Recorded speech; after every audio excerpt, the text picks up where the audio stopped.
With only 1 apple, make this delicious recipe for breakfast. I'll start by cutting an apple into thin slices.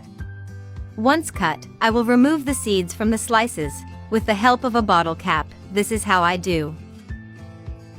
In a frying pan I will add a tablespoon of butter or margarine, and with a kitchen brush, I will spread it very well in the pan.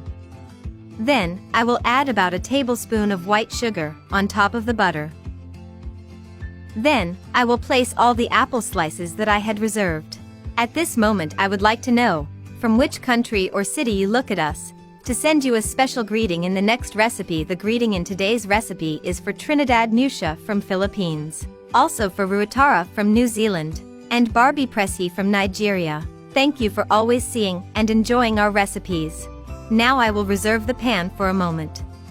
Next, in a bowl I will add an egg, half a cup of oil, a cup of milk, but it must be at room temperature, 1/3 white sugar, and I will mix well until the sugar is dissolved.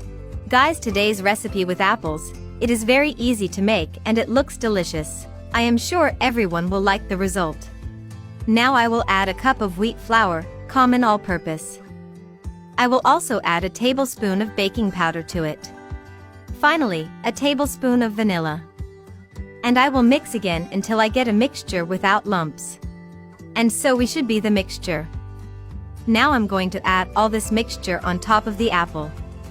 If you have come this far seeing today's recipe, that means that you are liking this recipe, so leave us here below the following message: I love apples, to send you a very special greeting.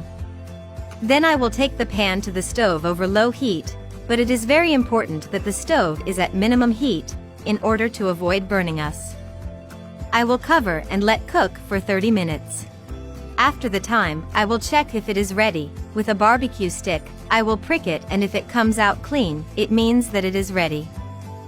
With the help of a plate I will turn it over, and add it back to the pan. I will cover and let cook over low heat for 10 minutes. And already our delicious apple flip in the pan is ready. Look how delicious it has been, an easy and quick recipe to make, although I would like you to rate this recipe, from 0 to 10, to know if you liked the result. Thank you for watching this recipe until the end. I hope you liked the result. Tell me if it's the first time you see one of my recipes. And if so, don't forget to subscribe on YouTube as Cheunoe, and activate the bell so you can always receive our recipes. A hug and see you in the next recipe.